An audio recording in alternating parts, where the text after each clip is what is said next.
Every year, thousands of families pray for one thing: a miracle. When a child is fighting a life-threatening illness, time becomes the most precious thing in the world. And for families living inside those hospital walls, sometimes a small spark of joy can mean everything. Over the years, dozens of charities have risen to answer that call, promising magical moments, last wishes, and unforgettable days that can light up even the darkest battles. One of those charities was the Kids Wish Network, a nonprofit that said it existed for one reason: to grant wishes to children with life-threatening illnesses. Over the years, millions of dollars poured into the organization. Parents thanked them, donors trusted them, and Kids Wish Network grew, becoming one of the most recognizable wish-granting charities in the country. But behind the scenes, something else was happening. Something donors never imagined. Something families were never told. This is the true story of Kids Wish Network. The promises, the money, and the scandal that would shock America. In the late 1990s, the landscape of children's charities was already crowded with organizations promising hope to families facing the unimaginable. But in 1997, a new name emerged, a charity that said it would bring joy to children battling life-threatening illnesses. It called itself the Kids Wish Network. The charity began modestly. Founded by Mark Briner, his wife Shelley, and his mother-in-law, it was created out of a small Florida office with big ambitions. They wanted to build a national wish-granting organization, one that could stand alongside giants like Make-A-Wish. The mission was simple, heartfelt, and powerful: bring happiness to children in their darkest moments. From the start, Kids Wish Network positioned itself as a champion of compassion. It reached out to hospitals, caseworkers, and families across the country, promising customized wishes, trips, celebrity meetings, dream bedroom makeovers, anything that could lift a child's spirit during their fight for life. And families believed in it. Hospitals believed in it. Donors believed in it. But even in its early days, there were faint signs of tension. The name Kids Wish Network bore a striking resemblance to the Make-A-Wish Foundation, a similarity that would spark confusion among donors and families for years. Some insiders would later claim that this wasn't accidental, that the name was chosen strategically to benefit from the reputation of a much larger and much more trusted organization. Still, Kids Wish Network grew. The founders promoted a message of love, hope, and relief. Testimonials poured in. Publications wrote about their wish stories. And to the outside world, it appeared as though a beautiful new charity was rising, one that would help countless families. But while the mission was noble, the machinery behind the scenes was already beginning to shift. The organization was small, but the money it hoped to raise was not.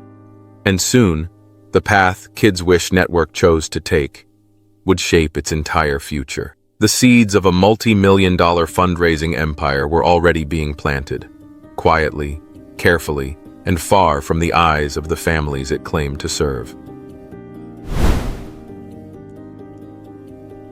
As Kids Wish Network entered the early 2000s, its public image was glowing, a charity doing good, granting wishes, and spreading hope. But behind the scenes, the organization was preparing to adopt a strategy that would change everything. It would rely almost entirely on professional telemarketers to raise its money. At first glance, it seemed harmless. Many charities use outside fundraisers to increase donations. But the companies Kids Wish Network partnered with were different. These weren't traditional fundraising firms. These were high-pressure telemarketing operations, notorious for taking the majority of the money they collected. And the numbers were shocking. For every dollar a donor gave, only a tiny fraction went to sick children.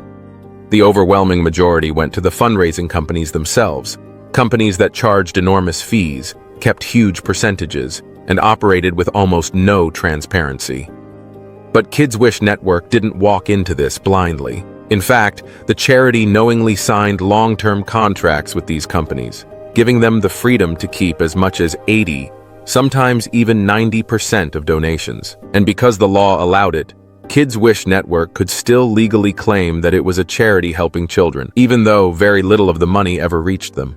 Over time, these fundraising companies became the lifeblood of Kids Wish Network. The charity's revenue soared, not because it was becoming more effective, but because the telemarketers were aggressively dialing millions of people across the country every year, urging them to give just a small donation to help a sick child's wish come true. Donors believed the script, they believed the emotion, they believed the cause, but they never knew that almost all of their money would go straight into the pockets of professional fundraisers. Behind closed doors, Kids Wish Network evolved from a wish-granting organization into a fundraising machine, a system where money moved fast, pressure was high, and sick children were used as the emotional leverage to keep the donations flowing. And as the charity grew richer, the children it promised to help didn't. As Kids Wish Network continued to grow, so did the network of people who profited from it. Behind the charity's warm, child-focused messaging was a complex ecosystem of consultants, fundraisers, and insiders, all benefiting from the organization's fundraising machine. And at the center of this network were individuals who understood exactly how to keep the money flowing. Meanwhile, families in crisis continued to reach out, hoping for help. Some children received wishes, usually small ones, but many others waited months, even years, or were denied entirely. The charity prioritized fundraising volume, not impact. And the more deeply this network of self-interest rooted itself, the farther the organization drifted from the mission it claimed to serve. By the mid-2000s, Kids Wish Network wasn't just a charity with a fundraising problem. It was a system built for profit, disguised under the banner of helping sick children.